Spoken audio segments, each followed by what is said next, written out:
YTN 라디오 김우성의 생생경제. 애청자 여러분 안녕하십니까? 김우성 PD입니다. 가을 하늘이 열린다는 개천절 연휴 잘 보내셨는지요? 우리 경제도 하늘을 우러러 한 점 부끄럼 없는 그런 하늘이 열리길 기대해봅니다. 오늘은 손가락질 받고 있는 한미약품의 공시와 투자자 피해 관련 분석 인터뷰 잠시 후에 전해드리겠습니다. 좋은 소식과 나쁜 소식, 민감한 주식시장에서 의도적으로 공개했다면 기업으로서 존재가치 흔들리는 일 아닐까요? 2부에서는 증시와 환율 그리고 최근 개인 투자자가 빠져나가는 한국 증시 문제점 진단하는 시간 마련했습니다. 화요일은 경제 도미노 준비되어 있습니다. 내 생활 속으로 우리의 삶 속으로 밀려오는 경제 도미노, 심상치 않은 유럽의 금융 상황 분석해드립니다. 2016년 10월 4일 화요일 김우성의 생생경제 지금 시작합니다.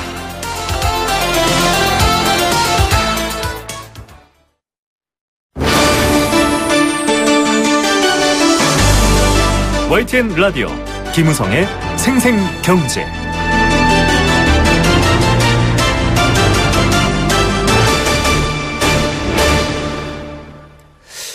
영화 속에서 등장하는 대사거나 우스갯소리 같은 일이 있습니다. 좋은 소식과 나쁜 소식 중에 무엇 먼저 들을 테냐 이런 얘기들 기억나시죠? 그런데 큰 돈이 오고 가고 투자자의 이익이 걸려있는 증시에서는 말이 안 되는 일인 것 같습니다. 한미약품이 29일과 30일 하루 차이로 호재와 악재 공시를 내면서 주가가 18%까지 폭락하는 사태가 벌어졌습니다. 계약 해지 사실을 이미 통보받고도 자회사의 호재성 공시, 좋은 이야기를 먼저 공시하고 그리고 14시간 지나서 나쁜 이야기를 공시했다 이런 얘기를 받고 있는데 이게 자칫하면 정말 내부자 거래 혹은 불법으로까지 점쳐볼 수 있다 이런 얘기가 나오고 있습니다. 한국거래소와 금융당국 등은 불공정 거래 관련 조사에 착수했지만 규정상으로는 늑장 공시를 하고 이런 식으로 공시를 해도 잘못은 없다 이런 얘기가 나오고 있습니다. 왜 이런 일이 벌어지는지 이번 피해에 대해서도 어떤 분석들이 필요한지 자본시장연구원 이효섭 연구위원 연결해서 얘기 나눠보겠습니다. 안녕하십니까? 예, 안녕하세요. 네, 이 많은 분들이 평소에 주식에 관심 없던 분들까지 지금 이 뉴스에 굉장히 관심을 보이고 있는데요. 이 한미약품 주가 폭락을 둘러싼 이야기 간략하게 좀 설명 부탁드리겠습니다. 예, 우선 이제 지난주 목요일 9월 29일 날 오후 4시 반쯤에 그 미국의 제네틱사랑 어떤 그 항암제에 대한 기술 이전 계약을 체결했다는 호재성 공시가 나왔습니다. 네. 그래서 이제 장 마감 후에 나왔기 때문에 다음 날 지난주 금요일 시초가부터 이제 주가가 한 5% 정도 상승세로 출발을 했는데요. 여기까지는 사실 이제 문제가 없었습니다. 네. 문제는 그날 한 오후 9시 30분쯤에 그 독일 베링거사랑 약 1조 원에 이르는 그 기술 수출 계약이 해지되었다는 악재성 공시가 나온 게 이제 문제가 됩니다. 네. 악재성 공시가 나오자마자 주가가 큰 폭으로 하락을 해서 금요일 날 약 10% 하락 마감을 하면서 시초가 대비 약 25% 가까운 하락률을 기록을 했고요. 사실은 오늘도 이제 시초가 더 하락을 하면서 지금도 한 7%에서 10% 정도 가량 주가가 하락하면서 고점에서 이제 샀던 투자자들은 약 최대 한 30% 가까운 큰 손해를 본 것으로 이제 알려져 있습니다. 예. 지금 설명 들으신 대로 청취자 여러분들께서 보자면 좋은 소식으로 값이 최대한 올랐다가 또 나쁜 소식으로 최대한 떨어지고 이런 일인데 이게 굉장히 급락하는 사태였습니다. 이 호재 공시 즉 기술 수출 1조 원 가까이 한다라는 거를 4시 30분에 했는데 또 올무니 TV라는 이 또 베링거 인겔하임에 기술 이전하기로 한 이 악재 통지 개발 중단 통지를 받은 것은 오후 7시 6분이었다 이렇게 얘기를 하고 있거든요. 예. 그러면 이렇게 시장 혼란이 있을 수 있어서 판단을 미뤘다. 이것도 지금 좀 말이 안 되고 있고 이런 큰 계약 건수를 단지 이메일로 통보받은 시점에 굳이 알았다라는 것도 좀 의구심이 있다 이런 얘기가 나오고 있습니다. 이런 공시에 있어서 좀 문제점이 있는 건 아닌가요? 원칙이 필요하지 않았을까요? 일단은 그 공시 하나하나를 놓고 보면은 사실 이제 크게 문제시 삼기는 어렵습니다. 네. 호재성 공시가 처음에 공시가 생성이 되고 그리고 이런 이제 기술 이전 계약의 체결 그리고 이제 해지와 같은 공시는 현행 이제 그 자율공시 사항이기 때문에 자율공시 사항의 경우에는 공시가 생성된 시점 이후에 24시간 이내에만 모든 투자자들한테 이제 알려주면 됩니다. 네. 그래서 사실은 이제 그 공시 의무 사항을 법적으로 위반했다고 보기는 사실은 어렵습니다. 왜냐하면 24시간 이내에다 했기 때문에. 네. 다만 여기서 이제 문제가 되는 게 악재성 공시가 호재성 공시 직후에 나왔다는 것이고, 네. 호재성 공시는 공시 정보가 좋은 정보가 생성된 지 얼마 안 돼서 공시가 나온 반면에 악재성 공시는 악재성 공시가 생성된 이후에 한참 뒤에 약 14시간 뒤에 공시가 나왔다는 게 이제 사실은 문제가 되고 있습니다. 예. 그래서 호재성 공시가 나와서 사실 주가가 이제 올라갔었을 때 오히려 이제 악재성 공시가 나오면서 내부자들이 의도적으로 가격을 비싸게 팔려고 악재성 공시를 일부러 지연 공시를 한 게 아니냐,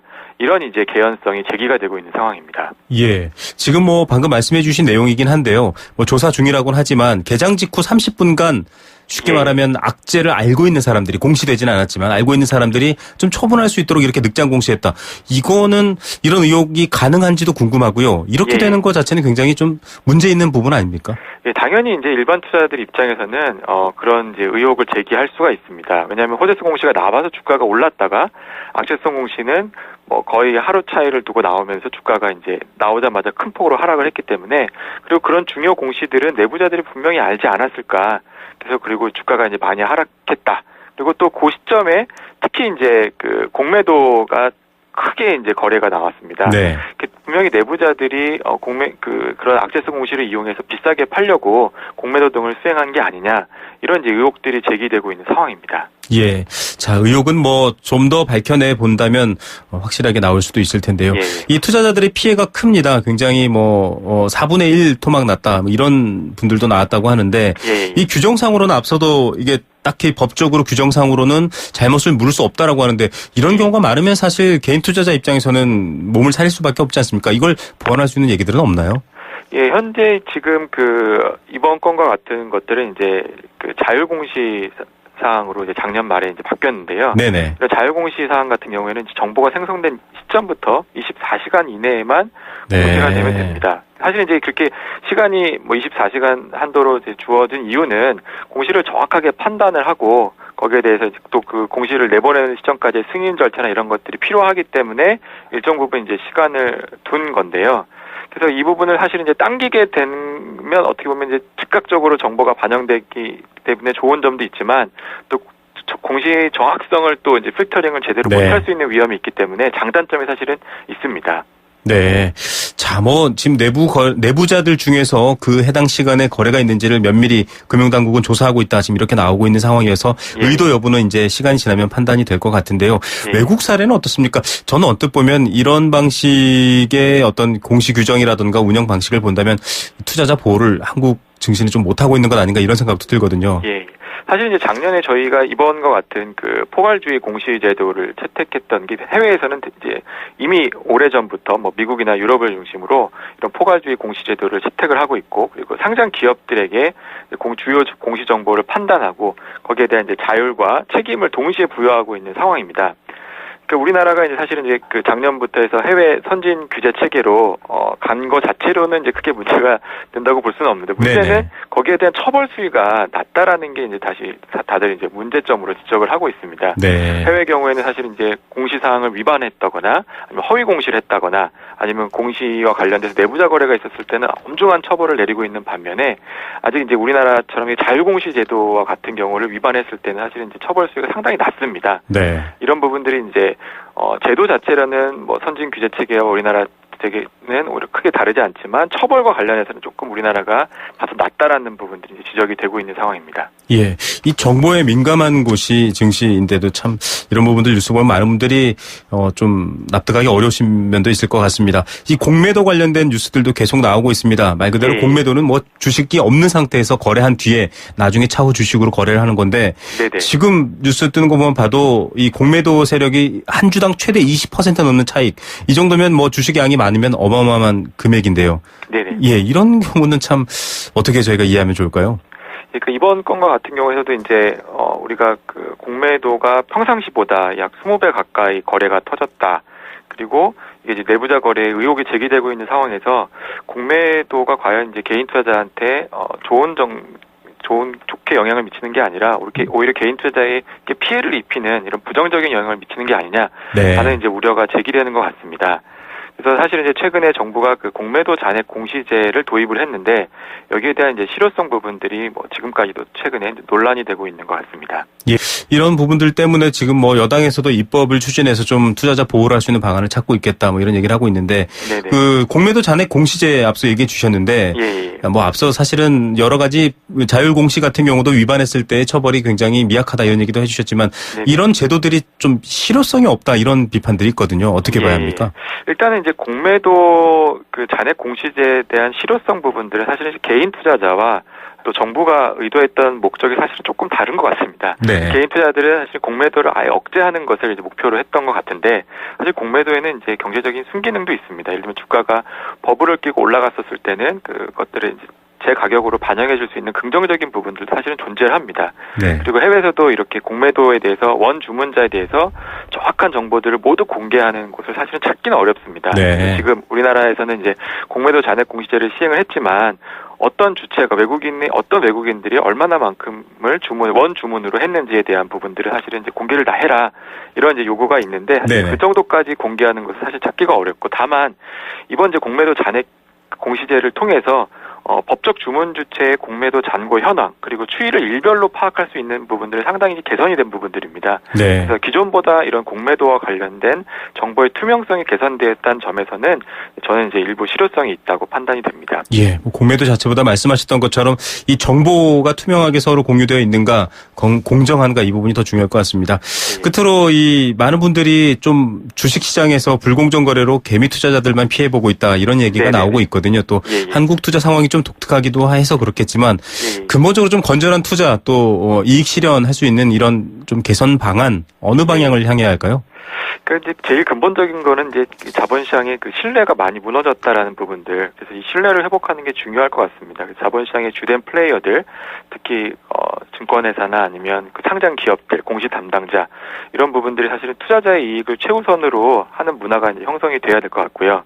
조금 더 구체적으로 보면 이제 그 처벌, 불공정 거래의 처벌 수위가 우리나라가 사실 상당히 낮습니다. 특히 우리나라에서는 주요 불공정 거래가 이제 시세 조정 행위나 내부자 정보 이용 행위에 대해서는 불공정 거래 과징금 제도가 사실은 도입이 되지 않고 있습니다. 네. 다만 이제 작년부터 시장 질서 교란 행위라고 하는 일부 아주 그 경미한 불공정 거래 행위에 대해서만 이제 과징금 제도가 부과가 됐기 때문에 미국이나 유럽 등의 사례를 참조해서 이번 건과 같은 이제 내부자 거래 그리고 시세 조정 행위에 대해서는 엄중한 과징금 그리고 형사처벌을 내릴 필요가 있다고 생각합니다. 두 번째로는 이제 그 상장 기업들도 공시 위반에 대한 처벌 강화가 필요할 것 같습니다. 네. 이번처럼 이제 설령 그 자율 공시 사항일지라도 시세에 부당한 영향을 주거나 그리고 개인 투자자에게 큰 피해를 입힐 것으로 예상되는 수출 계약 해지 이런 등의 그 중요 정보 공시를 일부러 지연하거나 아니면 호재성 공시 뒤에 일부러 알렸다면 이 부분들에 있어서 이제 자본시장법상 뭐 형사처벌이나 과징금 제도 등을 도입할 수 있는 이런 이제 법제화를 추진할 것들을 검토할 필요가 있다고 생각이 듭니다. 예. 자, 엄격한 또 기준과 또 미리 예방할 수 있는 그런 어떤 제도적인 보완도 같이 됐으면 좋겠습니다.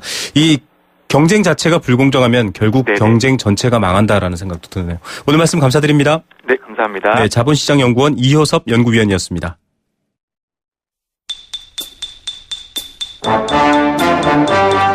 경제 탐구 생활. 네, 묻고 답하는 퀴즈처럼 경제 상식 알아가는 코너입니다. 정답 보내주시면 알칼리수로 건강해지는 내 몸 A수 알칼리 생수 한 박스 보내드리고요. 매주 목요일 응답하는 여행 스케치에 나무야 공연 티켓도 드리고 있습니다. 도심 속 꿈의 놀이터 일산 원마운트에서 워터파크 이용권 드리고 있고요. 선정능을 품은 도심 속 특급 호텔 라마다 서울에서 숙박권 드리고 있습니다. 단문 50원, 장문 100원의 정보 이용료 부과되는 샵 0945 우물정 0945번 문자 메시지 그리고 스마트폰 애플리케이션 예스로 참여하실 수 있습니다. 앞서 인터뷰에 많이 등장했기 때문에 오늘 퀴즈 잘 아실 것 같습니다. 한미약품 주가 폭락과 관련해 이것 세력이 악의적인 개입을 한 게 아니냐라는 의혹이 제기되고 있습니다. 한미약품과 지주사인 한미사이언스의 주가가 급락한 당일 이것 수량은 10만 주 이상으로 한미약품 상장 이후 사상 최대치를 기록했기 때문입니다. 이 추측해보면 한 주당 최대 20% 넘는 차익을 챙겼을 거라고 합니다. 이 세력이 말이죠. 자, 이 세력의 이 부분 무엇일까요? 향후 주가가 하락할 것으로 예상했을 때 실제로 주식은 없지만 그 주식을 빌려서 판 뒤에 차후 실제로 주가가 하락하면 같은 종목의 주식을 싸게 사서 되갚는 방법입니다. 그렇게 해서 차익을 얻는 매매 기법이라고 하는데 세 글자입니다. 자, A 종목을 갖고 있지 않은 투자자가 이 종목의 주가 하락을 예상하고 매도 주문을 냈을 경우 현재 주가가 2만 원이라면 일단 2만 원에 매도를 합니다. 그리고 3일 후 결제 주가가 16,000원으로 떨어졌다. 그러면 16,000원의 주식을 사서 결제해주면 됩니다. 그러면 실제로는 4,000원을 남기게 되는 거죠. 없는 것을 판다, 비어있는 것을 판다라는 뜻으로 해석해보면 어떨까요? 세 글자입니다. 정답 많이 보내주십시오.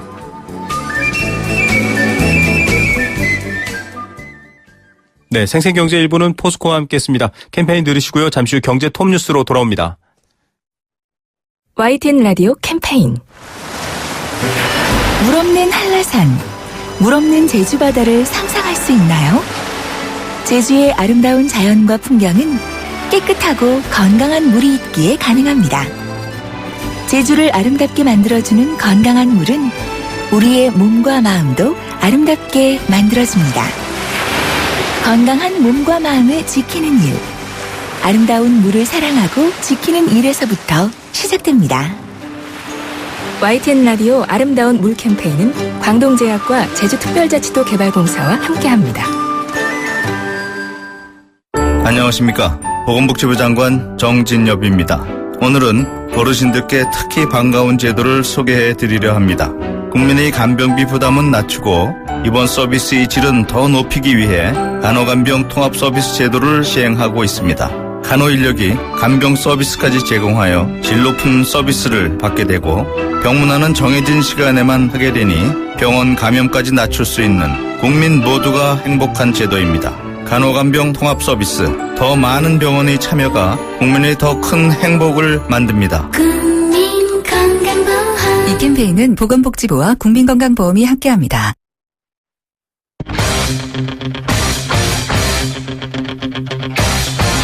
지금 가장 뜨거운 경제 소식. 경제 톱 뉴스. 네, 이 시각 주요 경제 뉴스 전해드리겠습니다. 20대의 경제활동 참가율이 높아지고 있다라는 소식입니다. 좋은 소식일지 나쁜 소식일지 잠시 후 전해드리겠습니다. 경기가 어렵지만 세금을 못 내는 사람 또 안 내는 사람도 있습니다. 체납 세금이 30조 원을 넘어섰다. 이런 근거가 나왔습니다. 저축은행에 5천만 원을 넘게 넣은 예금이 5조 원을 돌파했다라는 소식이 있습니다. 저금리의 여파일까요? 관련 뉴스 잠시 후에 전해드리겠습니다. 이 시각 경제 톱 뉴스 비즈니스워치 김춘동 기자 연결합니다. 안녕하십니까? 네, 안녕하세요. 네, 올해 2분기를 봤더니 20대의 경제활동 참가율이 10여 년 만에 최고 수준으로 올라갔다. 이런 소식이네요. 네, 그 통계청의 자료인데요. 올해 2분기 20대 경제활동 참가율이 65.7%를 기록을 해서 이 작년 2분기보다 1.3%포인트가 올랐습니다. 2005년 4분기 이후에 10여 년 만에 가장 높은 수준이라고 하는데요. 특히 올 들어서 이 경제활동 참가율이 가파르게 오르고 있는데 작년 4분기가 63.3%였으니까 그 2.4%포인트나 뛴 겁니다. 경제활동 참가율은 이 전체 생산 가능 인구 중에서 이 취업자와 실업자를 합한 이 경제활동 인구의 비중을 나타내는데 이 참가율이 오른다는 거는 이제 그 일이나 구직 활동을 하지 않는 비경제 활동 인구가 줄면서 그만큼 경제 활동이 좀 활발해지고 있다. 뭐 이런 걸 좀 뜻합니다. 예, 뭐 청년들의 현실을 빗대서 헬조선 이런 말도 나오고 있는데 네. 역시 경제 활동 참가를 늘었으면 좋은 것 아닌가요? 그런데 이제 문제가 이제 긍정적으로 보기만은 좀 어렵다는 건데요. 이 경제활동 참가율은 취업자가 늘어도 오르는데 또 실업자가 늘어도 오릅니다. 그런데 최근에 20대의 경제활동 참가율 상승은 실업자가 늘면서 오른 현상으로 좀 풀이가 되고 있는데요. 실제로 올해 2분기 20대 생산 가능 인구는 1년 전 같은 기간보다 0.8%가 늘었고 이 가운데서 경제활동 인구는 2.9%가 늘었습니다. 이 경제활동 인구가 생산 가능 인구보다 더 많이 늘면서 이 경제활동 참가율이 오른 건데요. 그런데 이 문제는 경제활동 인구를 뜯어보면 취업자 수는 2.4%가 늘어나는데 그친 반면에 이 실업자는 7%나 급증을 하면서 결국 이 실업자 급증이 경제활동 참가율 상승을 좀 이끈 것으로 그렇게 좀 풀이가 되고 있습니다. 네, 일자리를 구하려고 노력하는 것까지 포함되다 보니까 또 이런 수치가 나왔군요. 세금 체납이 30조 원을 넘어설 수 있다 이런 전망이네요. 네, 올해 전반적으로 세금이 잘 거치고 있다 이런 보도가 좀 계속 나오고 있는데 네. 그만큼 좀 체납액도 좀 늘고 있는 것으로 나타났습니다. 새누리당 이현재 의원실에 따르면 올해 상반기 세금 체납액이 17조 4,100억 원을 웃도는 것으로 나타났습니다. 하반기에도 이런 추세가 이어지면 올 한 해 체납액이 30조 원을 넘어설 것이라는 관측이 나오고 있는데요. 지난해 한 해 동안 체납액이 26조 5천억 원 정도였으니까 이보다 4조 원 가까이 좀 많은 금액입니다. 예, 근데 좀 독특한 게 이렇게 세금 체납한 것 보니까 이른바 부자 동네죠. 서울 강남 지역이 집중적으로 많네요. 네, 세무서별로 좀 살펴보니까요. 서초구를 관할하는 서초 세무서에서만 체납액이 5,300억 원에 달해서 전체 1위를 차지했고요. 재벌과 대기업 총수 일가가 좀 많이 살고 있는 서울 종로구 평창동을 관할하는 종로세무서가 2위에 올랐습니다. 서울 강남구 역삼동의 유흥가와 고급 아파트, 또 주상복합 건물이 몰린 도곡동까지 관할하는 역삼세무서가 3위였는데, 서울 서초와 강남구에 있는 세무서가 1위에서 10위 소비권 체납 세무서의 절반을 차지한 것으로 나타났습니다. 아무래도 세금이 많이 거치는 만큼 그만큼 체납액도 많았던 것으로 좀 그렇게 풀이가 됩니다. 네. 자, 저축은행에 5천만 원 초과 예금 5조 원을 돌파했다. 돈이 저축은행 쪽으로 많이 쏠린 거네요? 네, 그렇게 보시면 될 것 같은데요. 예금보험공사에 따르면 올해 상반기 말 현재 저축은행에서 5천만 원을 초과하는 예금이 총 5조 821억 원으로 집계가 됐습니다. 1분기 말과 비교하면 6,400억 원, 15% 가까이 늘어난 거고요. 2년 전인 2014년 상반기와 비교하면 무려 2조 3천억 원, 84%나 급증한 금액입니다. 이 저축은행 전체 수신액에서 5천만 원을 초과하는 예금이 차지하는 비중도 좀 올라가고 있는데 2014년 2분기만 해도 9% 수준이었는데요. 올해 2분기에는 12.5%대로 3.5%포인트나 올랐습니다. 5천만 원 초과 예금자 수도 2만 1,000명에서 4만 1,000명으로 2배 가까이 늘었습니다. 예, 이렇게 고액 이 예금자가 몰리고 있다라는 것 역시 이유가 있겠죠? 네, 저금리가 좀 계속되다 보니까 그나마 이자를 조금 더 많이 주는 저축은행들의 돈이 좀 몰리고 있는 것으로 보이는데요. 저축은행 중앙회에 따르면 이 저축은행의 1년 만기 정기 예금의 평균 금리는 연 2.04%고 가끔 한 번씩 좀 나오는 특판 예금 같은 경우에는 금리가 연 2.5%를 넘는 경우도 좀 있었습니다. 반면에 시중은행 정기 예금 금리는 높아봐야 1%대 중반대 수준이어서 차이가 꽤 나는데요. 저축은행의 1년 만기 평균 정기 예금 금리는 지난 4월까지만 해도 1.9%대까지 떨어졌었는데 최근에 이제 공격적으로 예금자 확보에 나서면서 금리를 좀 계속 올리고 있는 추세라고 합니다. 네. 자, 다중 채무자, 여러 곳에 빚을 지고 있는 사람을 말하는 것 같은데요. 네. 전체 채무자의 20%, 5명 중에 1명이네요. 네, 다중 채무자는 말씀하신 대로 3곳 이상의 금융회사에서 돈을 빌린 경우를 말하는데, 이 더불어민주당 김현미 의원실에 따르면 지난 6월 말 현재 이 가계대출의 다중 채무자 비중이 20.1%로 집계가 됐습니다. 대출자 10명 중 2명은 3곳 이상의 금융회사에서 대출을 받은 다중 채무자라는 건데, 이 다중 채무자 비중이 20%를 넘어선 건 관련 통계를 내기 시작한 2010년 이후에 처음이라고 합니다. 다중 채무자 비중은 2011년에 19.4%까지 올랐다가 하락세로 좀 돌아섰었는데요. 재작년에 좀 상승 반전을 하면서 작년 말에 19.8%까지 올랐고 이번에 20% 선마저 좀 넘어선 겁니다. 예, 한 곳에만 채무를 지고 있는 사람들과 비교해 봤을 때 금액도 훨씬 많죠. 네, 아무래도 여러 곳에서 돈을 빌렸으니까 대출 금액도 그만큼 늘어날 수밖에 없는데 다중 채무자의 1인당 평균 대출액은 2012년 말에 9,260만 원 정도였는데요. 계속 늘어나서 올해 6월 말에는 1억 910만 원까지 늘면서 1억 원을 넘어섰습니다. 비다중 채무자 1인당 평균 대출액이 6,280만 원 정도라니까 거의 2배에 달하는데요. 신용 등급도 좀 좋지 않았습니다. 이 다중 채무자 중에서 7에서 10등급의 비우량 등급 채무자가 차지하는 비중으로 보니까요. 6월 말 현재 31.1%에 달해서 비다중 채무자의 11.1%와 비교하면 거의 3배에 달하는 것으로 집계가 됐습니다. 네. 자, 지난해 주택담보대출금의 절반가량은 주택과는 상관없는 생활자금으로 사용됐다. 이것도 새로운 얘기네요. 네, 역시 더불어민주당 김현미 의원실 자료인데 지난해 나간 주택담보대출의 좀 용도를 좀 살펴봤더니 주택구입용은 44.7%에 그친 것으로 나타났습니다. 전세나 월세 등이 주택 임대차에 사용된 주택담보대출은 5.9%였으니까요. 그러니까 대출을 받아서 집을 사거나 전월세 자금으로 쓴 경우가 50.6% 정도로 전체 주택담보대출의 절반 수준에 불과했습니다. 예. 그러면 도대체 그 돈을 어디다 쓴 건가요? 대출금 상환에 쓰인 대출 경우가 25.3%에 달했고요. 생계자금이 11.1%, 사업자금이 1.1%, 기타가 11.9% 등이었는데 대출을 받아서 빚을 받거나 어려운 살림살이를 메우는 데 주로 썼다는 겁니다. 올해 상반기에는 주택구입이나 전월세 자금을 쓴 경우가 60%를 좀 넘어서긴 했다고 하는데요. 여전히 주택과 관련이 없는 사용처가 좀 많았습니다. 그만큼 집주인의 살림살이도 팍팍해진 것으로 좀 풀이가 되고 있습니다. 예, 집을 가진 사람도 이렇게 빚을 내서 팍팍하게 살고 있군요. 네. 여러 장의 신용카드 한꺼번에 부실, 대부분 지갑을 잃어버리는 경우가 많기 때문에 이런 경우가 많은데 그간 다 전화를 했었는데 이젠 전화 한 통이면 신고가 끝나네요. 네, 금감원이 전화 한 통으로 이 모든 카드의 분실 신고를 끝낼 수 있는 신용카드 분실 일괄 신고 서비스를 내일부터 시행을 합니다. 말씀하신 대로 지금까지는 지갑에 든 여러 장의 신용카드를 분실하면 이 카드사마다 일일이 전화를 좀 했었어야 됐는데요. 네. 이제는 카드사 가운데서 한 군데만 전화를 걸어서 신고를 하면 모든 카드사에 자동으로 좀 신고가 접수가 됩니다. 최초 신고를 접수한 카드사가 이 다른 카드사들의 동시에 좀 신고 절차를 좀 진행하도록 했기 때문인데요. 다만 이 과정에서 최초 신고 카드사에는 성명과 휴대폰, 또 주민번호 등을 좀 제공을 해야 하고 개인정보 이용 및 제공에도 좀 동의를 해야 된다고 합니다. 네.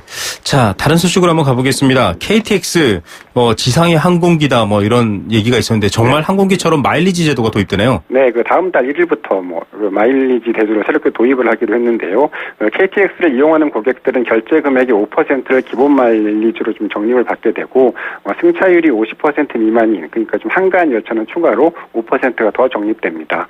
코레일에서 운영 중인 선불형 교통카드인 이 레일 플러스로 좀 결제를 하면 1%포인트 더 보너스 마일리지가 적립이 되고요. 경로나 어린이를 비롯한 공공 할인이나 입석, 환승 할인 시에도 이 마일리지를 받을 수 있다고 합니다. 네, 이 마일리지로 표를 살 수 있는 거죠? 네, 그 표 구입은 물론이고요. 이 전국의 역사내 738개 매장에서 언제든지 현금처럼 사용할 수가 있습니다. 또 내년부터는 역사내 모든 그 입점업체와 계열사까지 좀 사용처를 확대할 방침인데 특히 KTX 마일리지는 항공사 마일리지와는 달리 최소 금액의 제한이 없이 1원부터 현금처럼 좀 사용할 수가 있다고 합니다. 네, 혜택이 많아지면 좋겠습니다. 네. 오늘 경제뉴스 중에 톱뉴스 어떤 것 고르시겠습니까? 경제활동 참가율과 가계대출 기사를 좀 꼽고 싶은데요.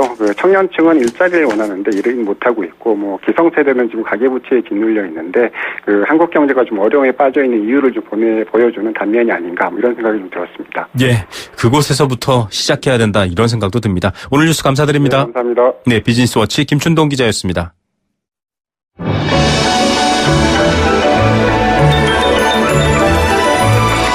오늘의 경제를 들여다보는 시원한 창. YTN 라디오 김호성의 생생경제 생생인터뷰. 네, 두 번째 생생 인터뷰는 역시 증시 상황 분석입니다. 한국은 지정학적 리스크가 발생하거나 혹은 남북 간의 긴장이 생기면 가장 먼저 증시를 점검합니다. 그만큼 증시는 외부 환경에 민감하게 반응하는데요. 오늘 앞서 인터뷰 첫 번째에서도 한미약품 관련해서 내용 전해드렸지만 참 여러 가지로 궁금한 점이 많습니다. 또 개인 투자자들이 증시를 점점 떠나고 있다, 이런 소식들도 있는데요. 관련 내용들 한번 분석해 보겠습니다. 신한금융투자 곽상준 부지점장 전화로 연결돼 있습니다. 안녕하십니까? 네, 안녕하십니까. 곽상준입니다. 네, 일반적으로 주식을 안 하시는 분들조차도 한미약품 관련 뉴스를 보고 좀 배신감을 많이 느끼고 있는데 좀 네. 시장은 분위기 어떤지, 오늘 마감 시장 어땠는지 궁금합니다. 예, 맞습니다. 이제 개인 투자자들분의 허탈감들은 굉장히 클 것이다, 이렇게 보여지는데요. 사실 몇 시간 차이의 공시라면 이미 두 가지의 공시를 손에 다 들고 있었다, 이렇게 표현해도 과언이 아닐 겁니다. 이미 네. 다 알고 있었던 내용인데요.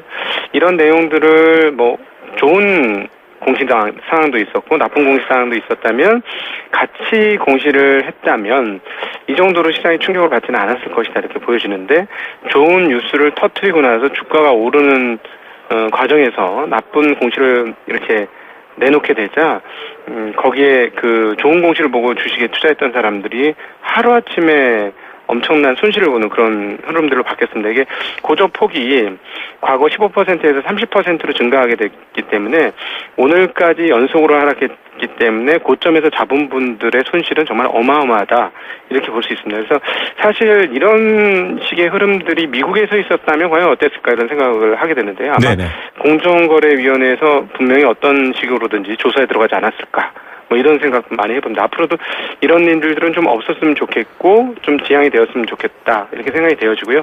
관련 당국의 철저한 좀 조사도 좀 필요해 보인다, 이렇게 생각됩니다. 어쨌거나 이런 제약주가 이 한미약품권으로 인해서 상당히 큰 타격을 입었습니다. 네. 무엇보다도 라이센스 아웃이라고 하죠. 기술 수출하는 업체들에 대한 신뢰성들이 크게 금이 가게 되는데요. 관련 기업들 중에 아주 근사치에 있었던 기업을 따져보라면 중해제약 정도가 있었습니다. 네. 최근에 중해제약도 이런 라이센스 아웃에 대한 기대감이 굉장히 커졌었는데요. 이 회사도 오늘 무려 15%나 하락하는 그런 양상을 보여줬습니다. 그러니까 시장 전체적으로 이 라이센스 아웃에 대한 신뢰감들이 금이 가면서 제약주에 대한 투자 신뢰성은 굉장히 많이 떨어졌다, 이렇게 볼 수 있습니다. 당분간은 이런 흐름들이 조금 더 이어질 것 같고요. 어느 정도까지는 수습하는데 좀 시간이 걸릴 것 같습니다. 그리고 제약주라는 것들은 원래 그 본질 가치의 적정한 가격을 받았다기보다도 주가가 대체적으로 미래 성장성에서 높은 프리미엄을 부여받는 그런 시스템을 가지고 있었기 때문에 갑자기 이 프리미엄이 공허하게 된 상황인 거죠. 프리미엄이 확 없어진 겁니다. 그러니까 사실 프리미엄이라는 건 투자자들의 심리에 의해서 형성이 되는 것들이거든요. 근데 갑자기 신기루처럼 없어진 것이죠. 그래서 그런 영향을 지금 시장에서 상당히 많이 받고 있다 이렇게 볼 수 있겠고, 오늘 장 같은 경우는 반대로 좀 풍선 효과가 났다 이렇게 표현할 수 있겠습니다. 무슨 말이냐면 제약이라는 하나의 섹터가 좀 어려워지자 다른 쪽의 섹터들이 조금 더 상대적으로 상승하는 모습을 보여주었는데요. 대표적인 게 오늘 운수 장비 업종이요. 전기전자 이런 업종들은 오히려 굉장히 양호한 모습을 보여주었습니다. 그래서 종합적으로 따져보면 오늘 거래소 종합주가지수는 전주말 대비 11.23포인트 0.55%가 상승하면서 2054.86포인트로 끝났고요. 코스닥 시장은 전주말 대비 4.67포인트 0.69%가 상승한 685.88포인트로 마감을 했습니다. 오늘 전기전자 업종 중에서 조금 더 눈에 띄는 것은 이제 조만간에 미국의 대표적인 전기차 업체인 테슬라가 한국에 입점을 하게 되는데요. 관련 전기차 관련 업체들이 상대적으로 조금 좋은 모습을 보여주었고, 유커들의 방문이 늘었다는 소식에 따라서 오늘 화장품 업체들이 전반적으로 우수한 성적을 보여주는 그런 흐름들이 특징적인 모습이었습니다. 예, 이 제약바이오에 대한 기대감 저희가 연초에도 많이 전해드렸는데 이 기대감이 무너지니 결국 시장도 무너지는 것 같습니다. 외국인 투자 흐름 쪽으로 좀 관심을 돌려보겠습니다. 외국인 투자 흐름이 좀 늘고 있다 이런 소식도 들리거든요. 환율이나 외환시장 움직임은 어떻습니까? 네네. 이 부분이 사실은 올해 이후로 투자와 관련해서는 대단히 중요한 포인트가 된다라고 개인적으로는 생각을 하고 있는데요. 말씀하신 대로 외국인 투자는 꾸준합니다. 물론 매일같이 사는 건 아닙니다만 누적적인 흐름으로 봐서는 지난 2개월 동안 약 3조 원의 누적 매수를 외국인들 해주었고요. 그리고 연초 대비로 따져봐도 굉장히 큰 폭의 누적입니다. 12조 원의 누적적 매수를 보여주었습니다. 환율 같은 경우는 그동안 워낙 강세를 많이 이루었기 때문에 오늘은 약세입니다. 6원 50전 약 0.59% 약세 나타나면서 달러당 1107원 80전을 기록을 했는데요. 당일의 흐름이 중요한 게 아니고 환율은 추세적인 흐름이 대단히 중요합니다. 그렇기 때문에 연초 대비 추세적인 흐름이 계속해서 강세이기 때문에 한국 시장 같은 경우는 특별히 환율이 중요한 것이 원화가 강세를 띄었을 때는 거의 항상 주식시장은 상승하는 흐름들을 보여주었습니다. 왜냐하면 방금 전에 외국인들의 그 매매 패턴을 말씀드린 것처럼 원화 강세가 이루어진다고 예상하면 외국인들은 투자하기 좋은 대상으로 한국을 생각한다라는 것이죠. 그러니까 구체적인 기업단에 들어가서 기업의 실적이 어떠느냐 이렇게 보는 방법도 있습니다만 경제 전체적인 구조, 저희가 일컬어 이것을 소위 말하는 탑 다운이라고 부르는데요. 이런 경제 전체 구조로 봤을 때 원화가 향후에 강세가 된다면 원화 자산에 투자해서 수익을 낼 수 있기 때문에 외국인들 투자자들은 국내 주식시장을 상당히 좋게 봅니다. 기업단의 입장에서 보면 환율이 원화가 강세가 된다면 수출 여건이 좀 안 좋아지는 거거든요. 그럼에도 불구하고 주식시장은 원화 강세가 일어났을 때 거의 언제나 강세였다는 측면을 보면 일단 현재 최근의 흐름으로 봐서는 원화 강세가 조금 더 유지될 가능성도 있겠고요. 그렇다면 역시 그것과 궤를 같이 해서 외국인들 매수가 들어오면서 주식시장은 양호한 흐름을 보여줄 수 있을 것 같습니다.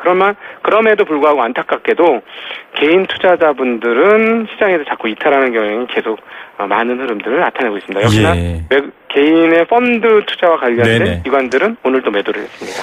5년간 60조 가까이 개인 투자들이 빠져나갔다 이런 뉴스도 있는데요. 이 뉴스는 저희가 또 다음 기회에 연결해서 여쭤보도록 하겠습니다. 오늘 말씀 감사드립니다. 네, 고맙습니다. 신한금융투자 곽상준 부지점장이었습니다. 세계 경제가 내 주머니 속으로 경제 도미노.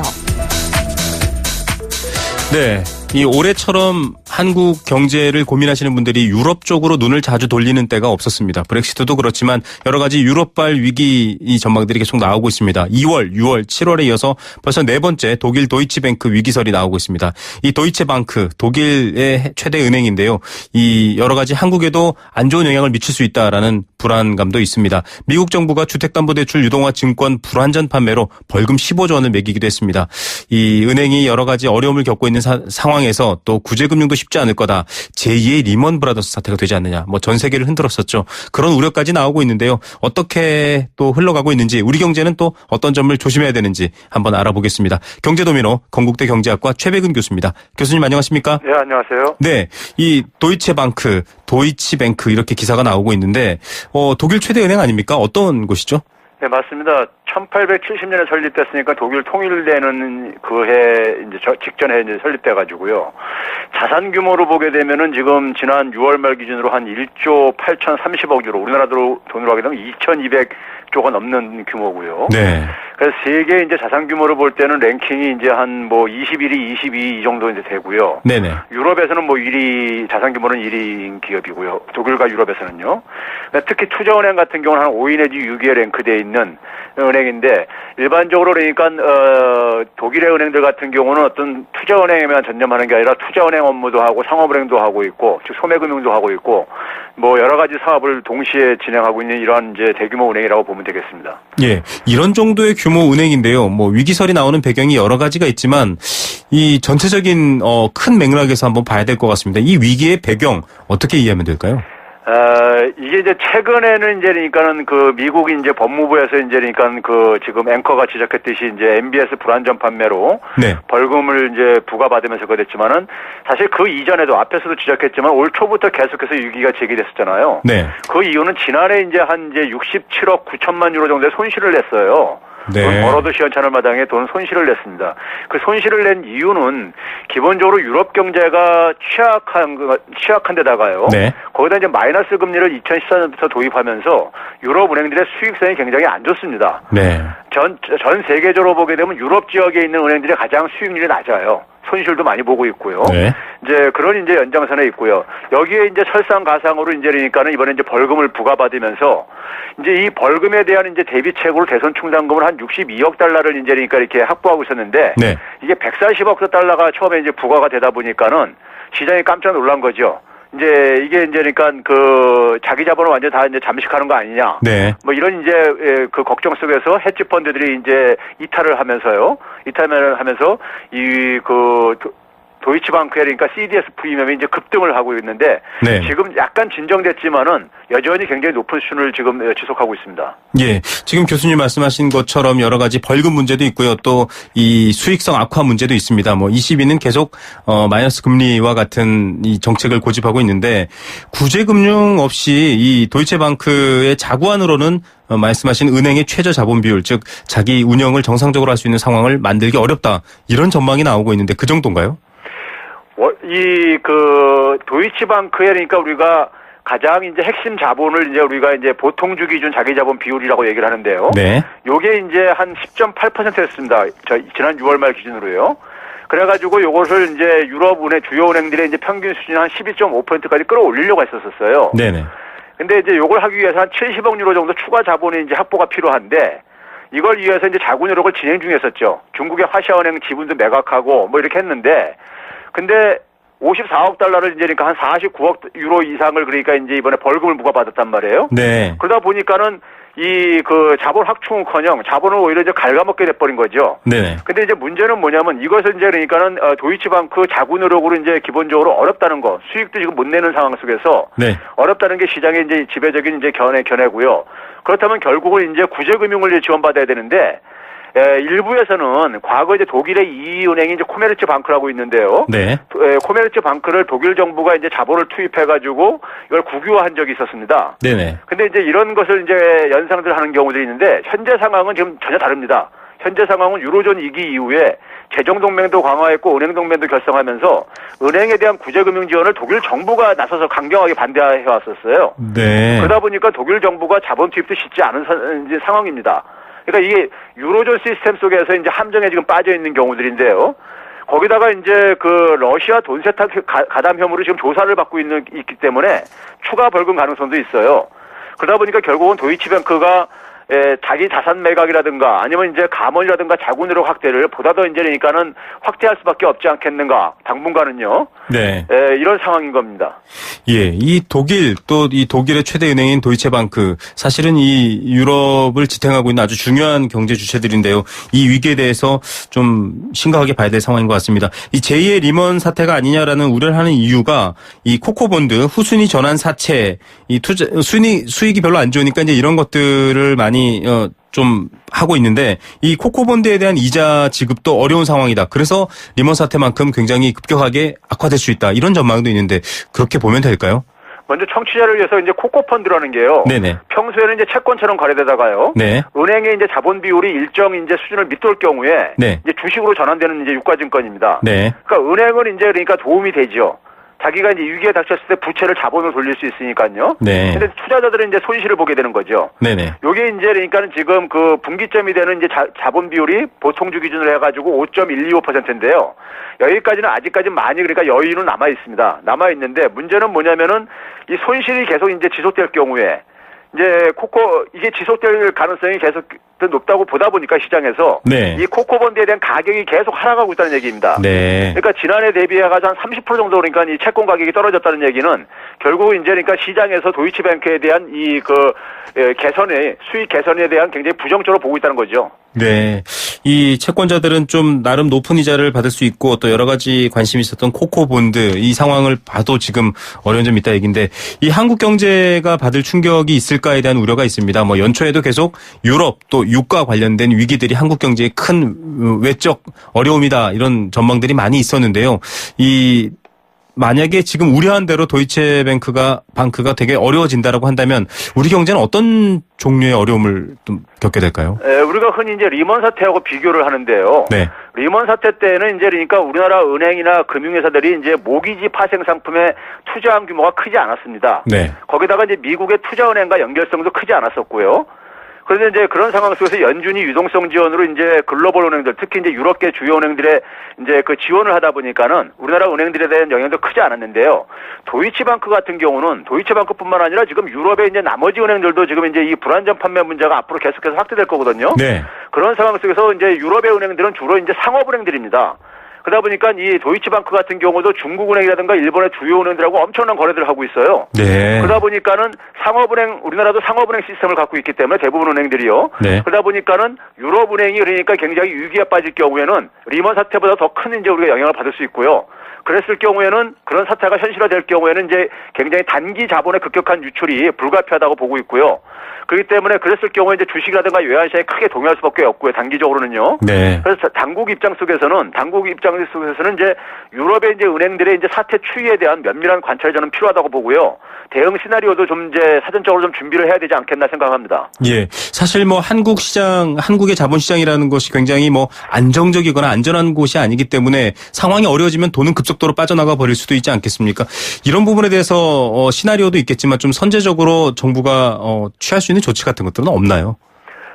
아무래도 이제 우리나라 같은 경우 보게 되면 이제 자본 유입에 대한 규제는 있는데요. 네네. 자본이 급격한 유출이 됐을 때 대한 규제는 안 해놨어요. 장치가 없습니다. 네. 그래서 이제 그런 부분에 대한 좀 고민이 좀 이제 우리가 추가적으로 좀 필요할 때가 아닌가 이렇게 생각이 듭니다. 네. 자본 유입보단 자본 유출이 사실 더 큰 충격을 줄 수 있기 때문에 뭐 충격은 당연한 얘기지만 그런 부분에 대한 제도와 장치가 없다라는 것도 좀 새로운 사실이었습니다.